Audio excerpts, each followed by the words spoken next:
I would like now to call our third speaker for today, Dr. Ramin Mohajer, Human Resources and Development Advisor to the Information Technology Authority in the Sultanate of Oman. I would like also to give a brief about him. In addition to his role as advisor to the Chief Executive Officer at the Information Technology Authority, IFTDO, and Sultanate of Oman, Dr. Ramin is also a fellow and board member of the Gulf Talent Advisory Board, and recently represented the Sultanate of Oman in judging the Dubai Human Development Awards. Dr. Ramin has previously represented the state of Victoria in Australia as a board member of the Australian Office of Gender Equality, and he has also participated in and lead national level research into gender equality and women's integration to the workforce. Prior to his current role in the Middle East, Dr. Ramin worked in international roles for organizations such as Black Sea Pro Research, the Royal Berkshire Hospital in the UK, Coles Myer Group in Australia, and the Australian Federal Government in Canberra. Ladies and gentlemen, please welcome Mr. Ramin Mohajer.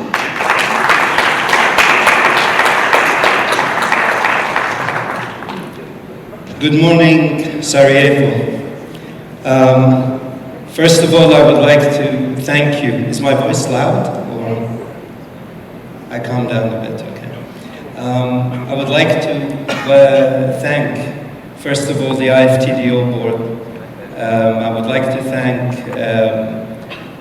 His Excellency, Dr. Ibrahim al-Dosari, and Origin Europe, and Dr. Ahmed al-Benna for their generosity and invitation.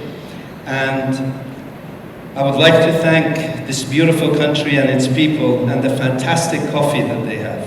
After the Omani coffee, it's definitely the best. Sorry, our friends from Bahrain, you've gone down one level because of the Bosnian coffee. In the next few minutes, and I know I'm between you and the Guinness Book of Records coffee, so I'll be very brief. And I'll cover three things. First of all, a bit of a background on revamping the workforce and digitalization. And then I'll give you a bit of experience, or what we experienced in ITA, in Information Technology Authority. And finally, what the future that we're heading towards. So I'll be very quick. First of all, a bit of definition, and I would strongly recommend, if you haven't met Dr. Abdullah, who did the workshop yesterday, to meet him. He has a beautiful program, so I suggest you have a chat with him. Digitization is basically, if we want to compare things, digitization was when we had the old records, you remember the big records, and when we went from LPs to CDs, that was digitization. Wow. When we move to digitalization, it's like going from CDs to Spotify. And the gap that you see between the two is the jump that we've made. And now we're talking about digital transformation, which is basically using the transformation in the digital field to meet the objectives of the organization. And very quickly, it's basically focusing on the practices, processes, and culture. And the cultural part is what a lot of us miss when we talk about digital transformation. We talk about practices, we talk about processes, and we forget that the culture of our organization is still in 10, 20 years ago. The second thing is changing operation processes to become data-driven, and that's taken for granted, and transforming operations and workforce simultaneously. Again, a lot of organizations focus on the technical part, and they forget that the people are still lagging behind. And it's really, once we do it, we will notice the difference. It's like going from caterpillar to a butterfly. It's a complete metamorphosis, and it's not just a small digital change. Now, who's this? Who's this? She's a Saudi citizen, Sophia. So basically, workforce digital transformation, it basically affects every part of our work. And again, in a lot of the organization, we focus on certain roles.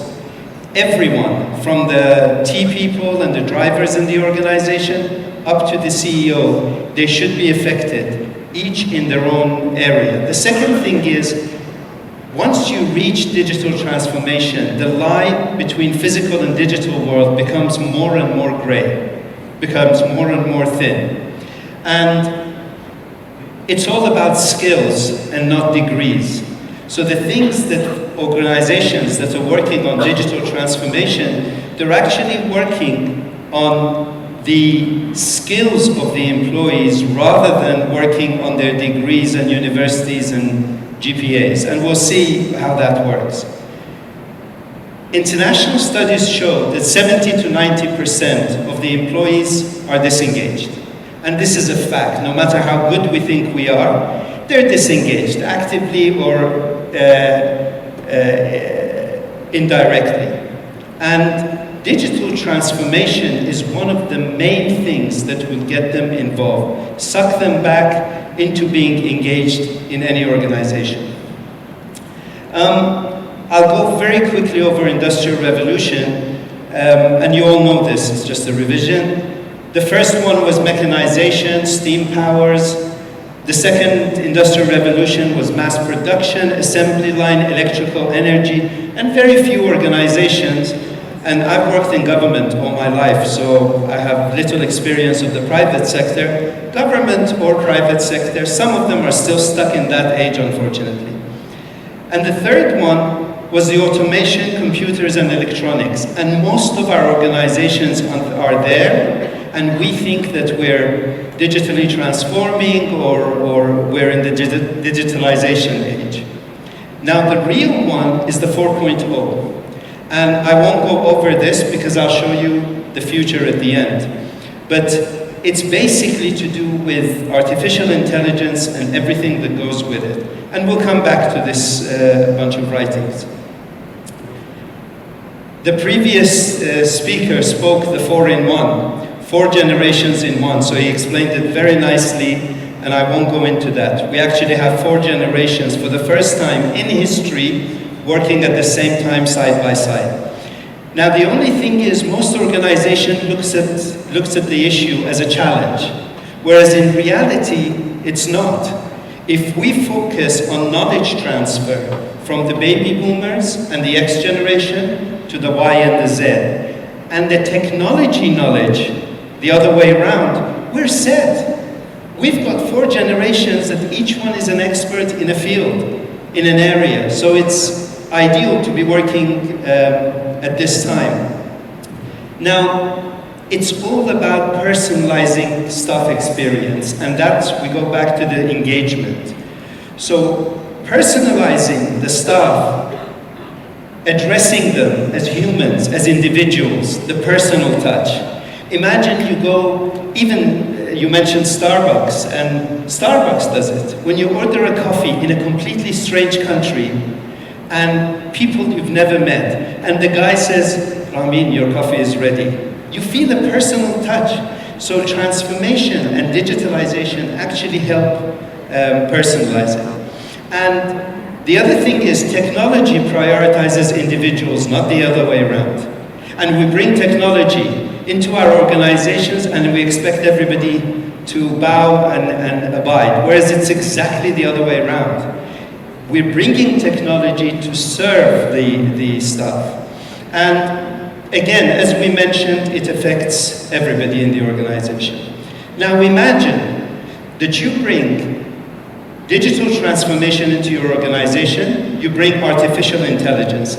And this is something we tried it in ITA. We're a small government organization. Since I mentioned, let me give you a short background. As ITA, we're in charge of 5 things in Oman. One is the e-government, e-business, e-society, and the cybersecurity of both the government and the private sector. So basically, as a small organization, we tried this. We brought programs that would study, basically artificial intelligence, that studies the statements employees make in corridors and the kind of things they say, the mood from their voice and the way they walk into the building and out of the building. We scanned, let's put it in a polite way, we scanned their social media. We saw how they react and what they put in Facebooks as the older generation, or the Snapchats and the Instagrams for the new generation. And we used it as other public data sources. We used it to do a smart people analytics. And this is what HR should be focusing on. Not the timing and when you go into the organization and why did you come late and why did... This is such 70s and 60s. Unfortunately, a lot of our organizations live it. So these smart people analytics helped us amazingly. Of course, there has to be privacy and other things involved with it, but it really helped us. And if this could be brought into organization, that's where the real HR should be focusing on. How to start? Setting clear goals. And the goal is the goal of the organization and parallel moving of the digital transformation. Second thing, everybody should be on board. We're talking about top-down and bottom-up in the organization. Prioritizing ideas, assessing performance and reassessing it. The culture, as I mentioned before, and the greater interaction with the leadership. If they don't become رأس الحرب, the spearhead, and if they don't become the real movers and owners of this, the rest of the organization will not follow. Now, we're talking about lifelong employability, and this is the phrase that's coming in, because they are no longer real retirement. There's nobody going into retirement. As we move on, and that is why we have 4 generations. The only time you go into retirement is if something, la subhanallah, happens, and you won't be able to continue. Otherwise, people work continuously, and they give and participate in the development. We need to lessen the gaps, and demographies have changed. Oman is more than 6 times the size of Bosnia Herzegovina. Now, we will see in one of the projects that we did with the Ministry of Education how digital transformation works. But demographically, it's very difficult to allocate people in a big country. To bring them, families getting separated, meeting them at the weekends. So the digital transformation will really allow, and it forces us, especially in big countries, to be able to implement and bring it into the workforce. And the final thing is the rising life expectancy. Generation Z, born after 1997, are mostly expected to live above 100 years. And these are facts, these are studies. As generations go on, they live longer. So again, you have to take that into consideration. So we think competence, not degrees. We look at skills, and skills are like apps. They have to be updated all the time. And we work on skill-based curriculums and not purely theoretical. And I apologize to all the academics here, I'm not an academic, but it's really practical-based. This is ITA, this is where we work. ITA was formed around 10-12 years ago. To be precise, the royal decree came out in 2006. We were practically formed in 2008 or 9. So as an organization, I'll share with you some of the things that we have practiced and experienced and are working on. As far as the HR development goes, most of the things that we do, we've tried to transform it digitally, and whether it's all the things, the training needs analysis and return on investments and all the things that we do. We've tried to move it into a digital force, and because we have 88% Generation Y in our organization. So it's a very young organization. And so we try to bring it closer to their normal life, which is using apps. So we try to not only automate things, but also bring apps into the program, and we have designed and created an app development center. And we try to go to them in order to receive information. So rather than them feeding us, we actually go and ask for the information back. And we've started using artificial intelligence as analysis. Some of the things in internal IT and all the responses that we get internally are all digitally transformed using AI. Even the hiring process, by the way. We are the only government organization in Oman that we don't advertise in newspapers. Because whoever reads the newspapers can go to the Ministry of Heritage, or I hope there's nobody from Ministry of Heritage, to go to the other organizations. We do all our advertisement in the social media. So if somebody wants a job in ITA, they better start looking in Twitter. And we're actually working on online games that we can insert and use Snapchat as a hiring tool. E-tendering is one of the biggest things we've done in Oman, and alhamdulillah we've done it successfully. We started e-tendering about a year and a half ago. And about 3 weeks ago, the Council of Ministers decided that all government tendering should be through e-tendering. Now what happens in this, it's fully transformed and analyzed by artificial intelligence. From the minute you apply or request a tender until the time you get an acceptance or a rejection, it's all automated and it's analyzed by programs. So transparency has increased, fairness has increased, monitoring and the involvement of the people more than what was there before. Sharing information with the staff, archiving is completely digitalized in ITA. And we basically focus on 4 things at the moment. We're a project-based organization. So as government, we get different programs. Very, very quickly, and I won't go into the details, business process re-engineering, digital transformation implementation across government, application development, change management, and communication and accessibility. These are the 5 projects that we're currently working on. So business process, we've digitalized every single process, which is over 200 different processes in ITA.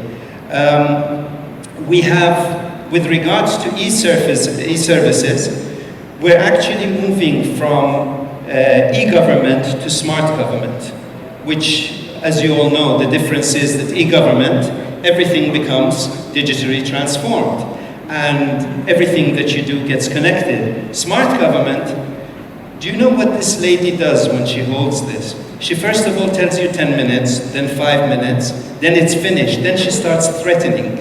There's pictures of knives and guns, and she starts threatening.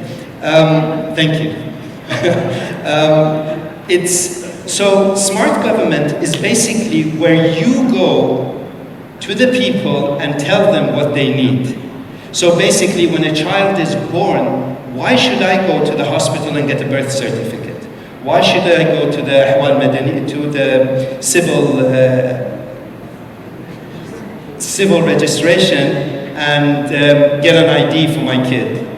The government should come to me and say that congratulations on your kid, and please pass by the Ministry of Health and get your birth certificate. So these things, and it's already done, insurance companies do. Insurance companies send you 10 SMSs through the month telling you your insurance is finishing, your insurance is finishing. So the government should work along the same way. Enhancing internal, basically, through these AIs and through this digital transformation, we have dashboards for everything. So the CEO sits and at any time can get live feed of what's happening in any of the projects that ITA is running. And Oman portal is one of the two portals that is used by government and the private sector, and we handle its infrastructure. So bringing chatbot and artificial intelligence is what we're almost finishing and working on. We're using blockchain for the e-tendering and the contracts that I spoke to you about. And finally, this year, and how everybody should be involved, every single DG and every single director, their training is linked to artificial intelligence. So if you're the DG of marketing, you will go on programs to do with artificial intelligence in marketing.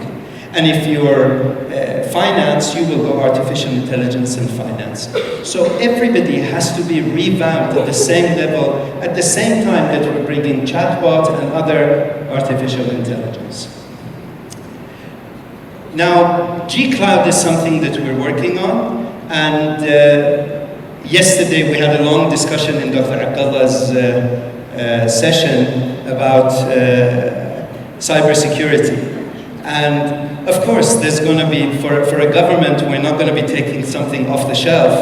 But in reality, G-Cloud is what we're heading towards. It's almost finishing. We're just putting the final touches for the wall. And this is what we already spoke about. Now, I'll give you one example of what we're doing with the government, with other government entities. And in Oman, alhamdulillah, we've covered a long shot, and I hope our Omani colleagues here agree. Royal Oman Police, which handles immigration and cars and licensing and everything else, is now fully automated. And even from 2 weeks ago, all visa applications for expats and residencies, everything is digital. Ministry of Higher Education, from the time you graduate from high school to university, acceptance, allowance, reports, all the way to your graduation, and all the way to confirming your certificate, all of this is actually, you don't see the Ministry of Higher Education. It's all digitalized. Ministry of Manpower and the work permits, and recently Ministry of Housing and asking for land and everything else. So all that is changing. I'll give you an example of Ministry of Education. Ministry of Education, as I said, Oman is really big, and you move from one area to another. There are apps with the Ministry of Education that as soon as you are settled in a place, your Google location will inform civil service where you are. And automatically your ID will be changed as a place of residency when you go to renew. And automatically you will get notification of all the schools within a 5-kilometer or a 10-kilometer radius. Then you can check out the schools, private or public, and you can see what are they good at, how many students they have, how many teachers they have. You will automatically get all this just by turning on your location. And one of the things we also tried and are working on it is the World Atlas digital map, virtual reality in their curriculums. And this is a huge project that we're working on, changing especially their science and geography and history into virtual reality curriculums. In 2014, we formed something called the Majlis. This is something within ITA, and this is what they were talking about, revamping and bringing the young workforce that you have to bring their ideas. What a Majlis does is anybody in ITA has any ideas, not related to your work, I'm not talking about your routine work, anything else, you propose it here. And what happened was, since 2014, there have been hundreds of success stories. Just as an example, one of our blind or sight impaired, is that the proper terminology?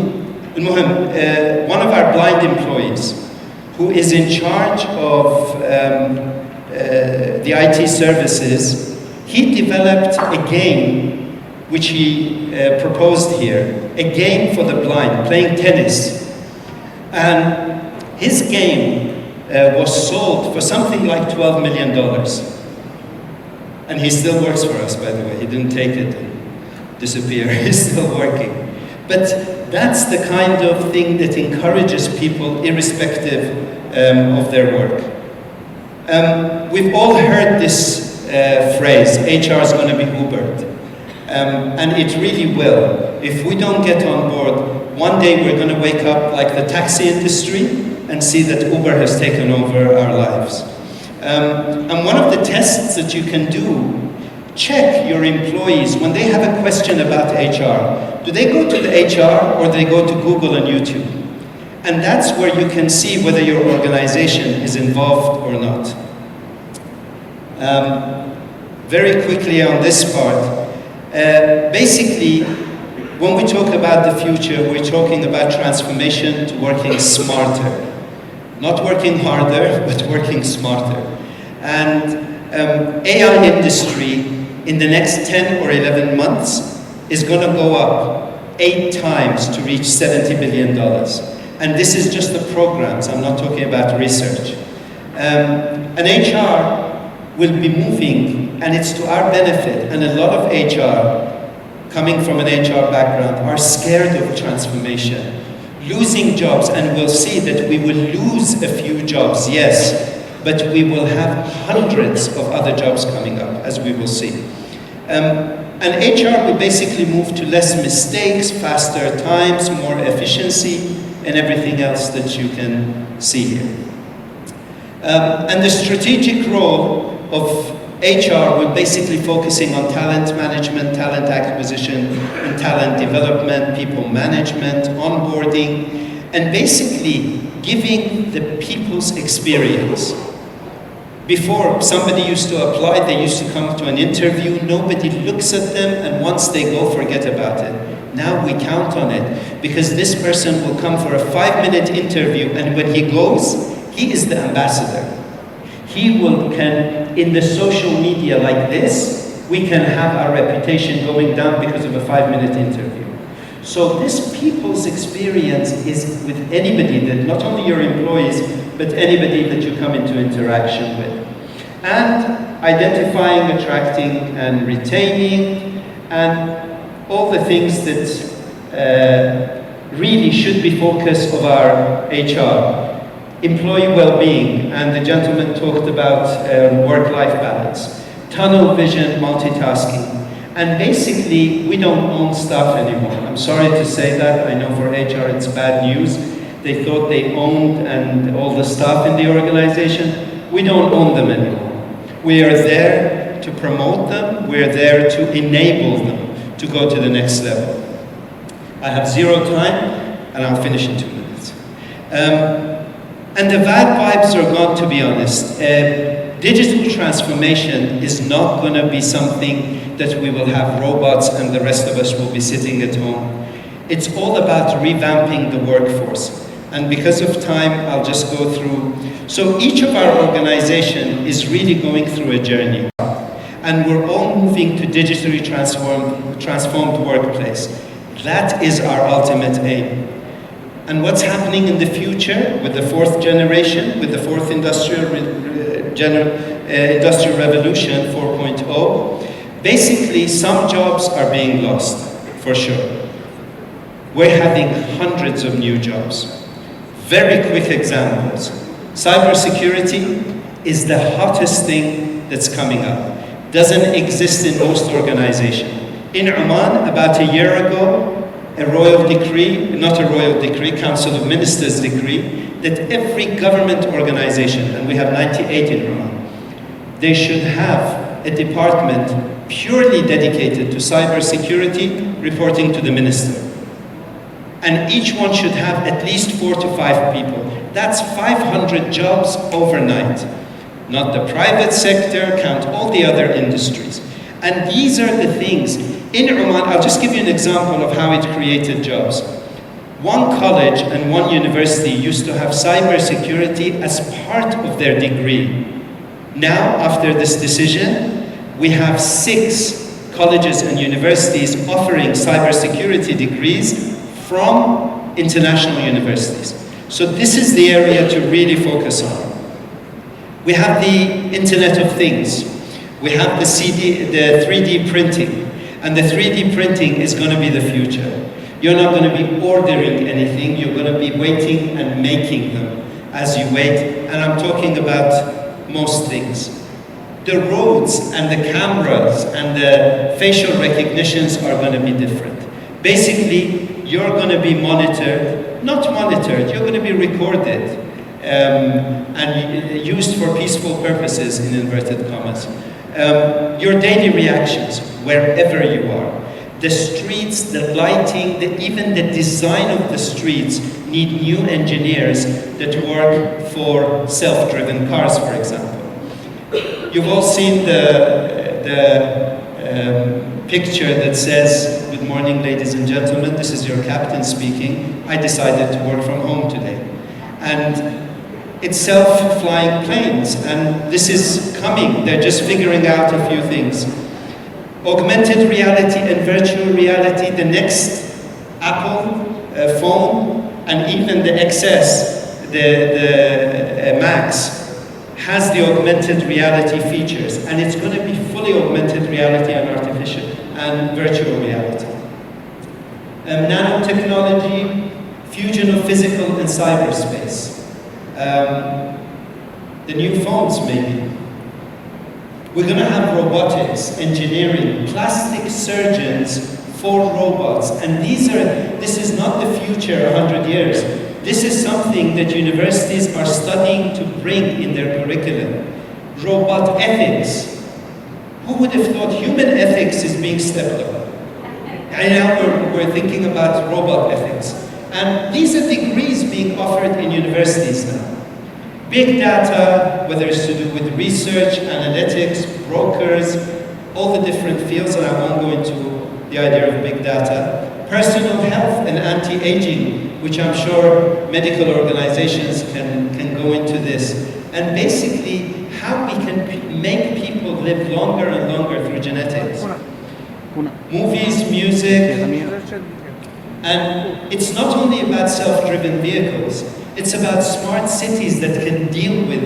We can't have self-driven vehicles driving in the same roads. So the whole smart traffic analyst is a new area that we need engineers in. Blockchain, and blockchain is going to come. People are studying it everywhere, people are trying it everywhere, and overnight it's going to take over things, and it's going to seriously reduce a lot of the things like I mentioned with the ease. The 3D printing, the future of banking and the future of finance. And even now, companies like Apple and Google have become banks, I think. They're issuing credit cards and they're issuing different financial assistance. Sensor designers is something nice. Because of facial recognition, you go to the dentist. And the dentist for you or me is the same area. But in the future, it's not going to be like that. When you walk in, the facial recognition will match your Facebook and your Snapchat and your Instagram. So they will know that you're a dog lover. When you go to the dentist, there'll be a virtual dog sitting there. You have an aquarium on your home because they've already seen the cameras from everywhere. You will have an aquarium. If I move there, and your kid will be watching a movie that he likes without saying what he likes. And this is going to be something that's going to make life. Space is another frontier. There are 11 universities that are offering space mining degrees. Not earth mining, space mining degrees. That's how close we are. And nuclear fusion power, genetic medicine, Hyperloop, and our dear brothers from the United Arab Emirates, they're very much advanced and working on a Hyperloop. quantum physics, quantum machines, quantum program, quantum pharmacists, pills, and crossbred. Mixed reality, by the way, is when you bring virtual reality and augmented reality together. Lab meat farming. We might not have farms anymore. All the meat and the chickens, and if you eat pork, all the meats and the chickens are going to be formed in the lab. They're going to be made in the lab and taste much better with the level of cholesterol and the level of fat that you want in it.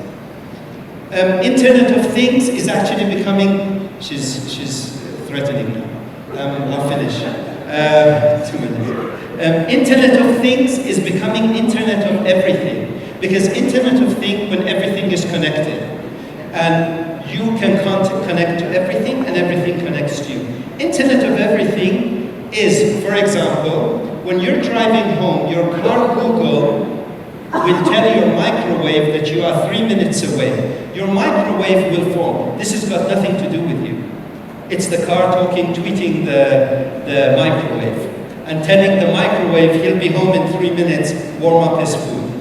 So, and then we have artificial learning, machine learning, and deep learning. And this is where we're talking about robots and artificial intelligence in the future, like Dr. Adnan said, becoming more clever than us. Because this is where they will be not only self-learning, but they're going to the next level of self-learning from outside and self-learning from themselves. So that's a whole new level. Telecommunication, I'm sure Dr. Ghalib al-Hosni from Oman TED is going to talk about that. Airport facial recognitions, and this is mixed reality. It's basically virtual and augmented together, and this is happening in your house, it can happen in your office. Genetics, and the final thing, one before the end. Lately, it was on the news that a whole team of American constructors and crane drivers were building a building in Korea. And this was all through artificial intelligence, and they're sitting in another country building a building somewhere else. And finally, big data and the 3D printing, which companies, even Nike and Adidas and all the rest of them in the future will make your shoes while you wait. And we're building houses with 3D printing. And final slide is that you can take a whole school through mixed reality, the experience of whale watching in the middle of the ocean while they're sitting in their school. So thank you very much. My apologies for...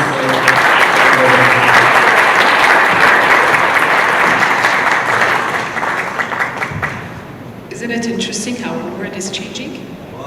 Are you ready for this?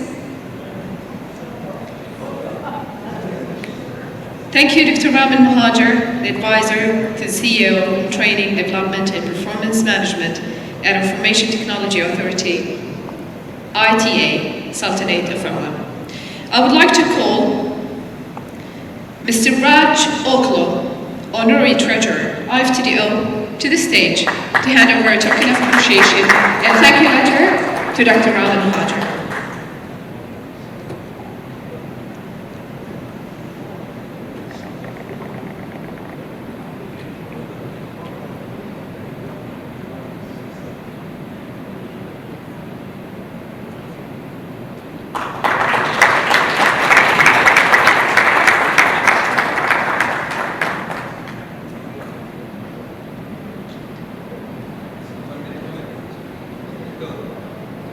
Please note that all profiles of the speakers and all the presentations will be available in our website, IFTDO2019.com at the end of this day. And I would like to ask you to do one favor. Can I have one moment? Before we leave, I would like to ask you to do a favor. I would like each one of us now get your mobile and take a selfie or any photo under the hashtag of IFTDO_48. IFTDO_48. Now, before we leave.